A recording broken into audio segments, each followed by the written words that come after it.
अष्टावक्र गीता श्लोक 5। न त्वं विप्रादिको वर्णो न आश्रमी नाक्षरगोचरः असंगोऽसि निरकारो विश्वसाक्षी सुखी भव। सुखी भव, सुखी हो जाओ। कैसे होएंगे सारे सुखी? जब ना त्वम विप्रो, तुम अपने आप के ऊपर जो उपाधियां ओढ़ रखी हैं। कोई कहता है कि मैं ब्राह्मण हूं, ना विप्र आदि वर्णों। ये जो 4 वर्ण हैं ये तुझ आत्मा में नहीं है। 4 वर्ण बोलेंगे, कौन कौन से 4 वर्ण हैं? बोलो अगर आपको याद है तो। ब्राह्मण, क्षत्रिय, वैश्य और शूद्र। ये 4 वर्ण तुम नहीं हो। अष्टावक्र जी जनक से कह रहे हैं। और क्या है? ना आश्रमी। और जो 4 आश्रम हैं, सबसे पहले क्या है? ब्रह्मचर्य आश्रम। दूसरा आश्रम क्या है? गृहस्थ आश्रम। तीसरा आश्रम वानप्रस्थ आश्रम। चौथा आश्रम सन्यास आश्रम। इस आत्मा में ये 4 आश्रम भी नहीं है। ये तो सृष्टि को विभाजित करके कर्म को करने के लिए भगवान ने सब कुछ खेल रचाया था। और ना चा अक्षर शर, ना तू अक्ष गोचरा। अक्ष होती है आंखें। तू ये आंख आदि जो तो 5 इंद्रियां, आंख कह दी ना, सारी इंद्रियों को इसमें ले लो। कह रहे तो इसका विषय भी नहीं है। असंगो असी, असंग है, किसी का संग नहीं है। असी मैंने है, तेरे में किसी का भी संग नहीं है। तू क्या है? निराकार है, तेरा कोई आकार नहीं है। विश्व साक्षी, तू सारे जगत का साक्षी। ऐसा जब अपने आप को जानेगा हे राजन, तभी तू सुखी, तब उसी समय तू सुखी हो जाएगा। अब हमें सुख कौन नहीं देना चाहता? यहाँ से हम उल्टा चलेंगे। हम सोचते रहते हैं कि मैं क्षत्रिय हूँ, मैं ब्राह्मण हूँ, मैं ये हूँ। हमें अपने ऊपर, हम लोगों ने अपने ऊपर उपाधियों को धारण कर रखा है।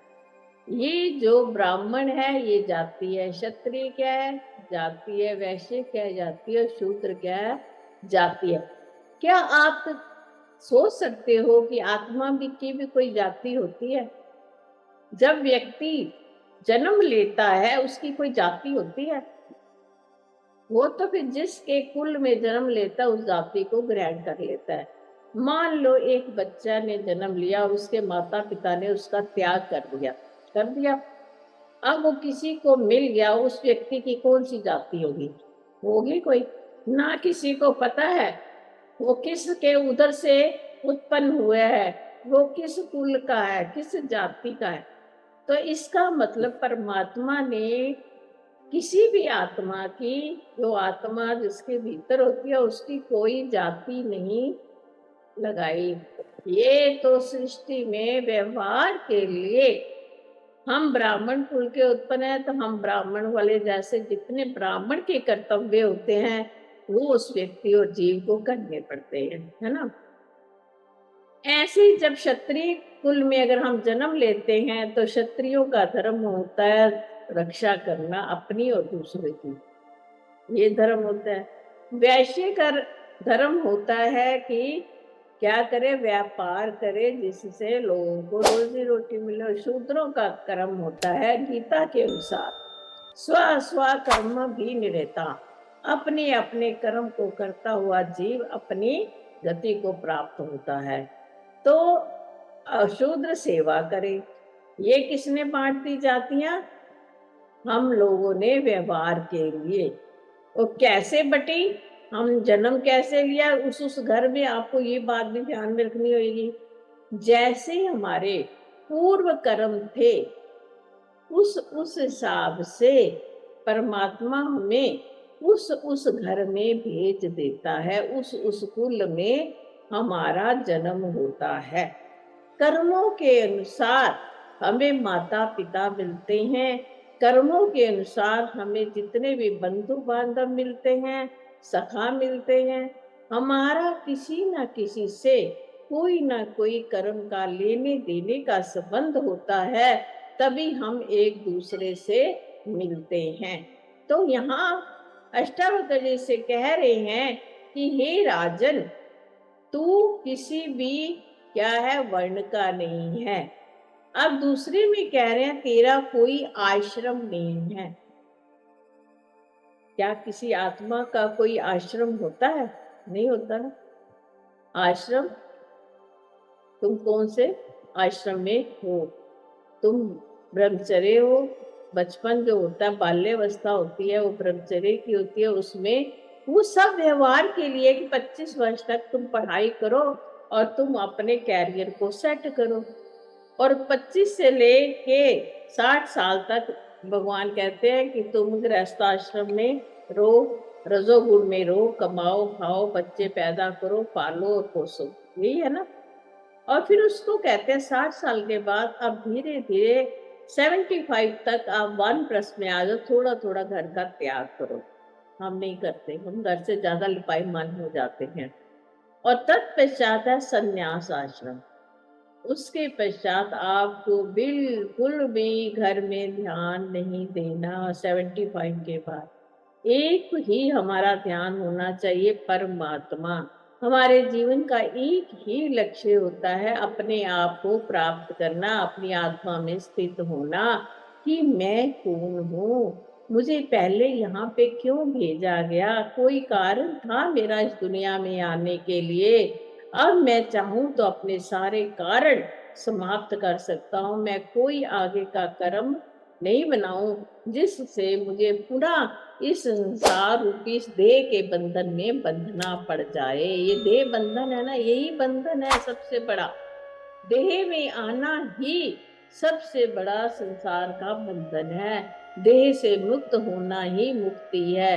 अगर आज हम अपने आप को देह नहीं मानते, समझो आज ही हम अधुना एव सुखी भव, शांतम भव और मुक्ति भव, तीनों चीजें अभी हैं अगर हम अपने आप को देह नहीं स्वीकार करते। फिर वो कहते हैं ना, चाह तो ये 5 ज्ञानेंद्रियां जो देखना सुनना उनके जो विषय हैं, ये तेरे नहीं है, ये देह के।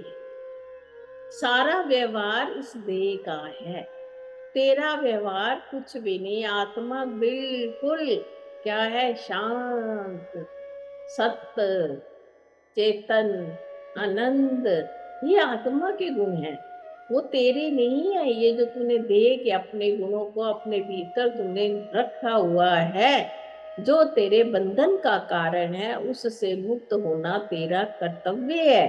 तेरा क्या राजन, सभी जीवों का ये कर्तव्य है कि इस देह से मुक्त हो जाएं, अपने आप को देह ना माने, देह अध्यास जो है उसको समाप्त करे। और क्या माने, असंगो। संग किसका किया हमने? इस देह का। देह का संग किया सर्वप्रथम। अब देह किस है? जगत में है। फिर हमने इस देह के जितने संबंधी थे उनका संग कर लिया। ये मेरा बेटा है, ये बहू है, ये मेरी मम्मी है, ये डैडी है, मतलब जितने भी संबंध हैं, तो उसके साथ हमने क्या संबंध को जोड़ लिया।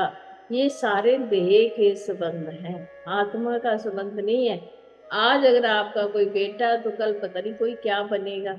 ये देह के संबंध थे। वो कहते हैं तू असंग है, हे आत्मा, तू तो असंग है और जीव तू आत्मा है। आत्मा क्या है? असंग है, वो किसी का संग नहीं करती। और हे जीव, तू क्या है? ब्रह्म है। तू असंगो वसी, तू अपने आप को असंग मान कि मेरा किसी के साथ कोई संगति नहीं है, मैं बिल्कुल आत्मा हूँ, इसलिए मैं असंग हूँ। जब हम अपने आप को असंग मानेंगे, किसी का संग, देखो संग के साथ ही हमारे सारे दोष आ जाते हैं। संग के कारण हमारे भीतर राग और द्वेष उत्पन्न होते हैं। जब हम किसी का संग नहीं करते, सम रहते हैं, संग करते हुए ना हमें कोई विशेष रूप से प्रिय है और ना ही कोई विशेष रूप से अप्रिय है। जगत में जिस जगह भी आपका उठना बैठना है, सब में सम दृष्टि को देखना। मेरा अपना कोई नहीं है, परमात्मा के सिवाय मेरा इस जगत में कोई नहीं है। ये जितने भी मेरे जीवन में हैं, ये व्यवहार कर रहे हैं हम सब। और जब परमात्मा बनना है, ब्रह्म जैसा बनना है, तो क्या बनना है? असंगो, किसी के साथ भी अप्रिय अप्रिय।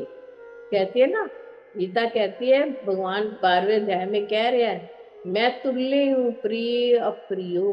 मेरे लिए ना कोई प्रिय है, ना कोई मेरे लिए अप्रिय है। मैं मान अपमान में तुल्य हूँ।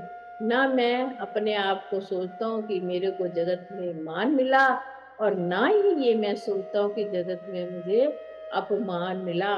मैं सम रहता हूँ। श्री कृष्ण कहते हैं, मेरे लिए दुर्योधन भी वही है और अर्जुन भी वही है, जो मेरे पास आकर, देखो दुर्योधन भी श्री कृष्ण से मदद सहायता मांगते हैं, और अर्जुन भी।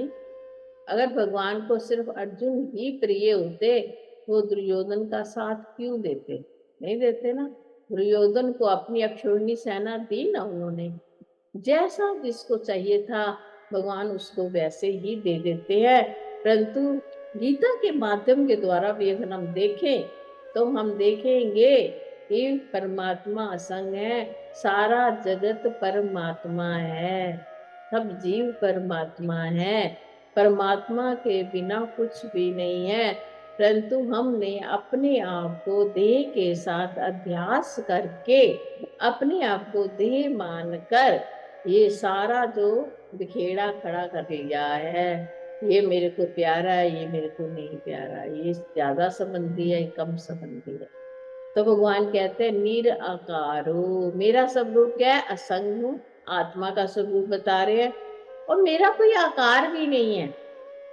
ये जो आप श्री कृष्ण राम और ये शंकर, ये इन्होंने विभूतियां बन के जन्म लिए। वास्तव में शिव जो लिंग रूप में देखोगे, उसका कोई आकार नहीं है। शिव और शक्ति का कोई आकार नहीं है। ये तो हम सबको समझाने के लिए परमात्मा ने लीलाएं करके, ताकि जीव निराकार स्वरूप को समझ नहीं पाते, साकार बनकर पृथ्वी पर आए, और हम सबको क्या है? धर्म का आचरण सिखाया, और वेदों के द्वारा हमें अपने स्वरूप का ज्ञान करवाया ना, वेदों के द्वारा। वेदों में ही ऐसा कहा गया है कि जीव, तू निराकार है, निरंजन है, निर्विकल्प है, तेरे अंदर कुछ भी नहीं है। कहते हैं तू कौन है? फिर जब आत्मा कहती है असंगो अहम, आत्मा यही कह रही है, असंगो अहम और निराकारो अहम, तो फिर कौन है ये आत्मा? कहते हैं विश्व साक्षी। ये सारी जगत का, ब्रह्मांड का साक्षी है। साक्षी मैंने जो हमें हमेशा देखता रहता है। आप कभी मत सोचो कि किसी निर्जन जगह पे बैठे हो कि मुझे कोई नहीं देख रहा, वहां भी देखने वाला देख रहा है, क्योंकि वो सारे जगत का साक्षी है। अगर आत्मा को हम इस प्रकार जानेंगे कि वो सारे जगत का साक्षी है, और अपने आप को देह से अलग जानेंगे, तो अष्टावक्र जी जनक जी से यही समझा रहे हैं कि तू उसी समय सुखी हो जाएगा। अगर सुखी होना है, तो अपने आप को ऐसा ही मानो। हम कहते हैं ना, अगर तुमने शांति लेनी ना अपने घर में, हम कहते हैं ना, तो घर में चुप रहो।